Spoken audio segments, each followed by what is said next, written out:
Bismillahirrahmanirrahim. Assalamualaikum warahmatullahi wabarakatuh. Waalaikumsalam warahmatullahi wabarakatuh. Innal hamdalillah nahmaduhu ta'ala wa nasta'inuhu wa nastaghfiruh wa na'udzu billahi min shururi anfusina wa min sayyiati a'malina. May yahdihillahu fala mudilla lahu wa may yudlil fala hadiya lahu. Asyhadu an la ilaha illallah wahdahu la syarika lah wa asyhadu anna Muhammadan abduhu wa rasuluh la nabiyya wa la rasula ba'dahu. Amma ba'd. Fa inna asdaqal kalami kalamullah wa khairul hadi hadi Muhammad sallallahu alaihi wasallam wa syarrul umuri muhdatsatuha wa kullu muhdatsatin bid'ah. Amma ba'd.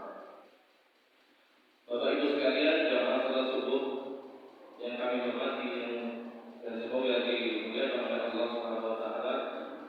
Alhamdulillah, di esok hari ini kita masih dapat kembali berkumpul di rumah Allah Subhanahu wa taala yang mulia ini dalam rangka tentunya menjalankan salah satu kewajiban daripada kita bersama umat Islam, yaitu pelaksanaan salat subuh dengan para berjamaah. Kemudian dibarengi dengan satu ibadah yang sifatnya satu tahun hanya terjadi satu kali dalam satu bulan, yaitu puasa di bulan Ramadan.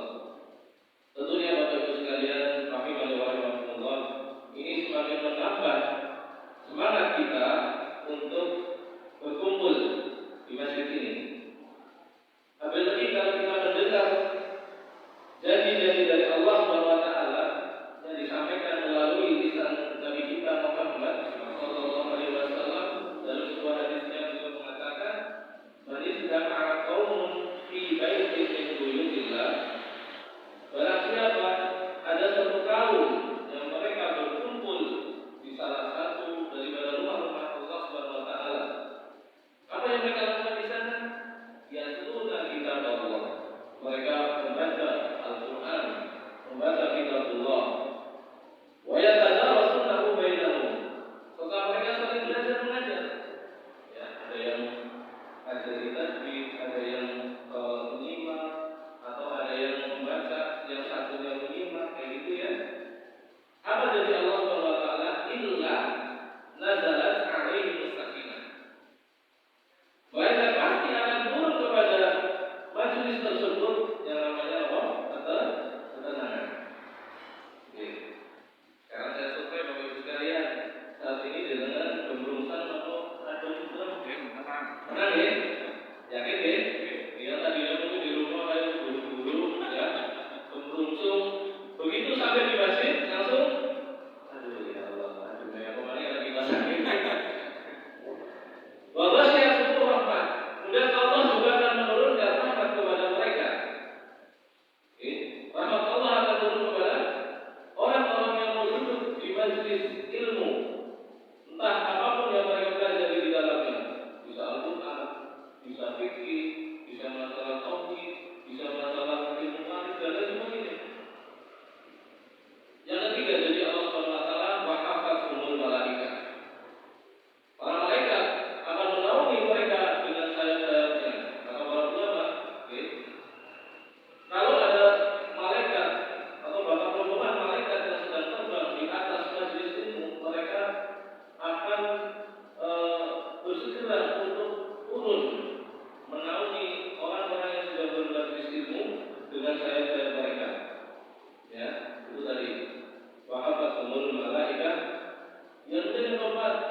sebagaimana kami juga telah mewajibkan kepada umat-umat sebelum kalian. Sebelum kalian itu sudah kita umat Islam, ya. Dan ternyata setelah kita telusuri sejarahnya, bahwasanya umat-umat terdahulu dari kalangan umat Nasrani, Yahudi, mereka juga ada kewajiban yang namanya puasa. Hanya saja puasanya berbeda dengan puasa kita, ya. Entah dari sisi durasi harinya, entah dari sisi tata-tatanya, ada sedikit perbedaan. Ya, panjenengan bisa pelajari hal itu di dalam sejarah yang bagaimana umat-umat terdahulu mereka berpuasa. Ya, kemudian di ending daripada ayat ini Allah mengatakan, "Kama kutiba 'alal ladzina min qablikum la'allakum tattaqun." Ya. Semoga kalian semua kelak akan menjadi manusia-manusia yang bertakwa. Bapak Ibu sekalian, rahimahullah, ternyata predikat takwa itu adalah predikat yang begitu mulia di sisi Allah Subhanahu wa taala. Ya, bukan sembarangan predikat yang disematkan kepada setiap orang. Nah, di pagi hari ini, Bapak Ibu sekalian yang dirahmati Allah Subhanahu wa taala, kita sebagai manusia tentunya seringkali merasa jumawa, ya, seringkali merasa angkuh. Kalau kita bertemu dengan orang-orang ataupun makhluk-makhluk Allah Subhanahu wa taala yang lain, apalagi yang notabene makhluk itu terkadang menjadikan diri kita. Ya, dan bagi ini kita akan belajar dari dua makhluk Allah Subhanahu wa taala yang terkadang kita merasa jijik kepadanya. Apa itu? Bulan. Yang pertama, bulan. Yang kedua, ular. Ya. Jadi mana sih Ustaz antara ular dan ular? Ya. Kita mau belajar Bapak Ibu sekalian bahwasanya dua makhluk Allah Subhanahu wa taala ini mereka juga mengalami fase di mana di fase kehidupan dia itu ada kalanya mereka itu berpuasa. Ya, jadi kita mau belajar dari dua makhluk Allah taala ini. Ya, yang pertama kita akan kupas puasanya ular. Ya, kapan ular itu berpuasa? Ternyata Bapak Ibu sekalian, kalau kita sering memperhatikan, yang namanya ular itu dalam periode tertentu akan mengalami pergantian kulit. Ya, istilah namanya apa? Belum sumi, kami baru begini. Kami ini bahasa ini.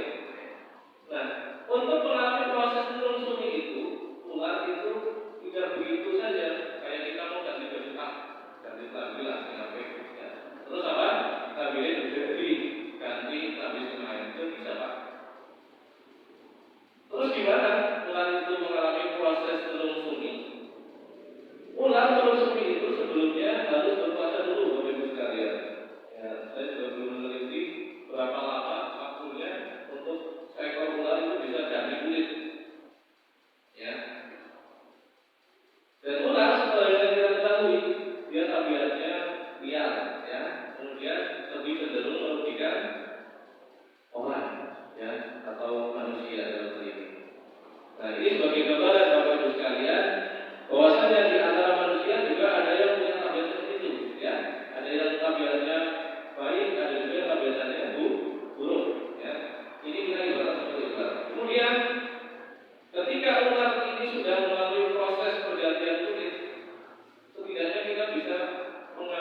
dan watak atau perilaku ular berubah tidak?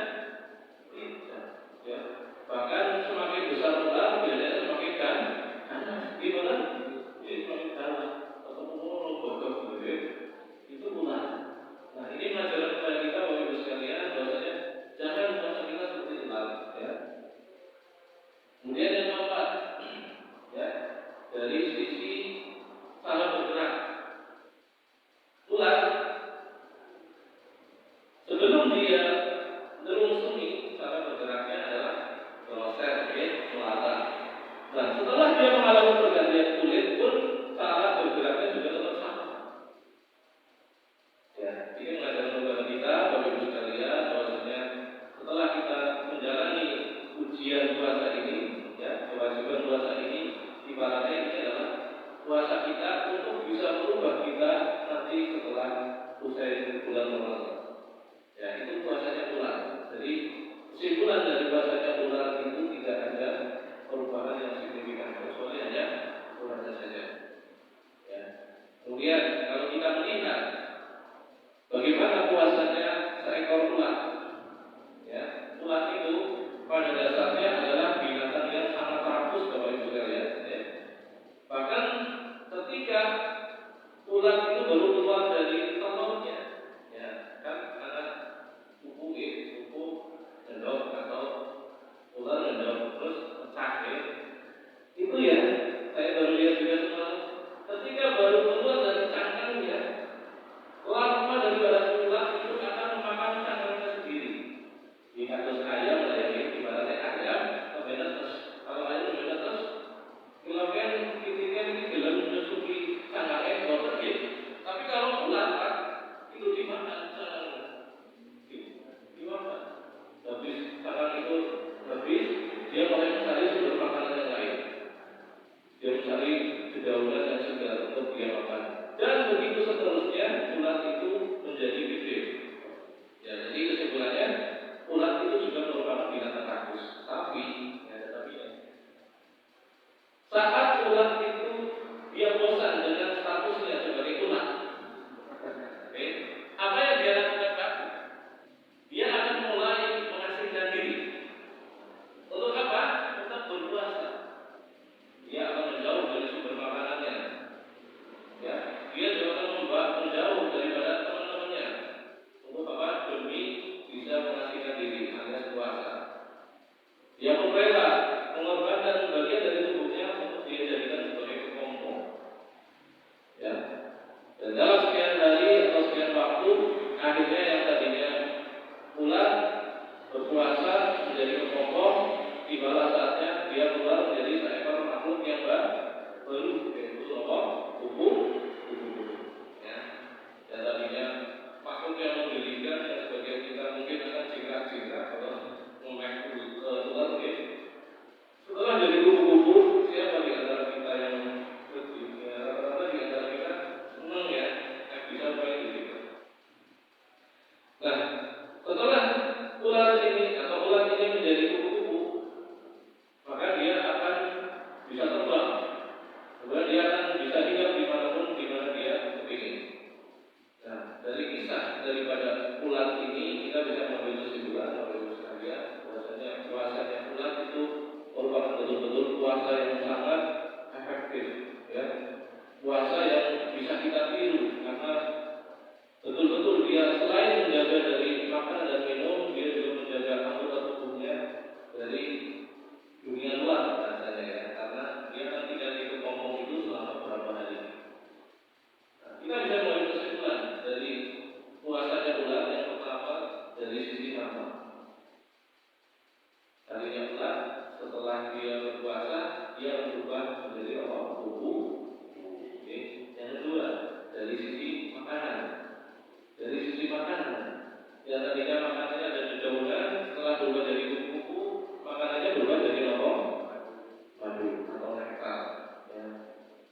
dengan cara